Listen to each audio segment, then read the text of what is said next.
So again, we're going to continue to have crews out here through the night, monitoring the lines, making sure there's no fire that gets out of the containment line that's in place. Again, there's going to be heavier fire apparatus and stuff, so be careful in traveling around. Again, we're feeling better today. The weather is right now is looking like it's going to change in our favor tomorrow, so to help benefit this also. And to point out, the Texas Forest Service and these fire guys spent an enormous amount of time and resources last night protecting these structures. Like I said earlier in press conference, we had numerous firefighters putting themselves before advancing fire and putting structure protection up and saving a lot of structures. Despite losing one last night in San Jacinto County and one earlier in the day, considering there was over 900 homes potentially in harm's way with this fire, this is a huge victory for the firefighting operations for both counties, San Jacinto and Montgomery County.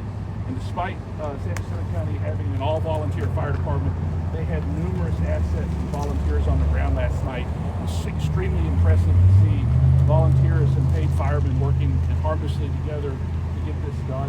And so everyone that lives in these two areas on both sides of the county line should be very proud of these guys.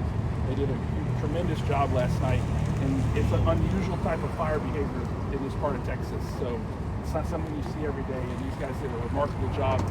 The Texas Forest Service should be commended because they had numerous bulldozers on site in the air operations that worked yesterday afternoon and all day today to get this under control.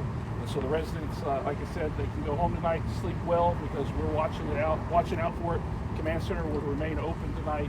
We'll have drone operations to watch for any hot spots, and the fire guys on the front lines keep an eye on it. Is there any questions? Right now, to your knowledge, then, nothing's actively burning that you can tell? Not closest to the residents that we have. There is potential fire on the farther inside in the open, but that is not a threat to anyone at this time. Can you talk about where this fire started and how?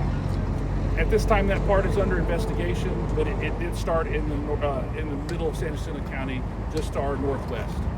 So we're hearing that it was a prescribed burn.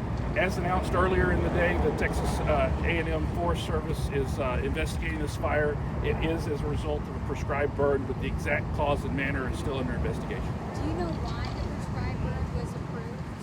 I'm not aware of that at this time. Was there a red flag warning in place when it San was... Jacinto County and Montgomery County were not under a red flag warning yesterday when this prescribed burn was done. Those red flag warnings were to our western counties, west of Montgomery County.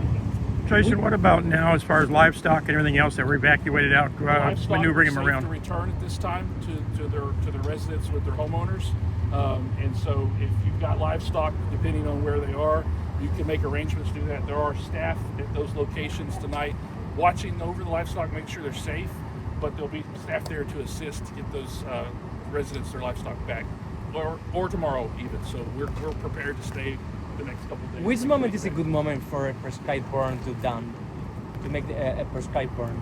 I'm not the expert on prescribed burns, and so I'm not at liberty to discuss that. Percentage-wise, what would you put containment? Containment officially is at 45% right now.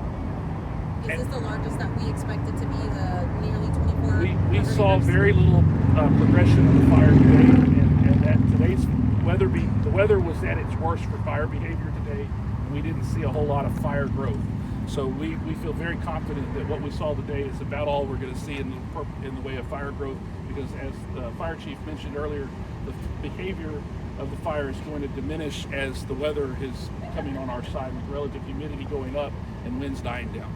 Jason, I don't know for you or Jimmy, but I mean, a lot of these people, maybe a wake-up call as far as the vegetation up against the house. A lot of these houses had vegetation right up against it. Some areas, absolutely. And like I said, those guys spent an enormous amount of time building containment lines around these homes by hand last night in the dark. And so with advancing fire, I watched from the drone last night at the end of North Duck Creek Road as crews were digging in and preparing for advancing fire, that today, when you look at it from the air, it's less than 300 feet from those crews' area and those homes. So they did a remarkable job. It's a dangerous job, to do in a wildfire, and so they did a remarkable job. You mentioned tracking the weather for the next few days. Could we expect for the next few days for it to be burning that area, or do we have an estimate of when it could be? residents can expect to see smoldering stumps and limbs and stuff for several days. It's going to be inside the containment lines and inside what we call the black, where it's already burned out, because that's a safe area. The crews will be on site for several days beyond just the next 3 days to ensure that those smoldering things are put out and that there's nothing left behind that could rekindle another fire. So that's the mop-up operations that will go on for several weeks, for the next few weeks as they finish this up. So right now there's no active blaze like we saw yesterday. There's some fire in there, but there is nothing like we saw where it's 60, 70 feet above the treetops and rolling. That is not happening today. If it was, you would see smoke over my right shoulder, which we have not seen any smoke all day from this vantage point. You said 2 homes burned? We have a barn in San Jacinto County burn earlier in the day as this fire was advancing to the southeast.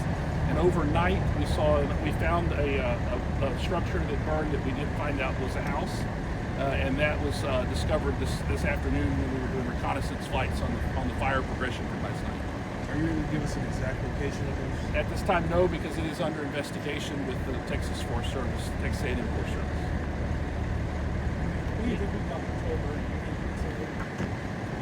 I mean, controlled burns are necessary in order to, one, keep vegetation at a minimum so we don't have out-of-control wildfires. So prescribed burns and controlled burns are a necessary part of forestry management.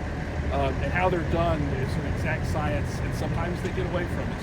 We don't know if it was negligence. We don't know that. That's why it's under investigation at this time.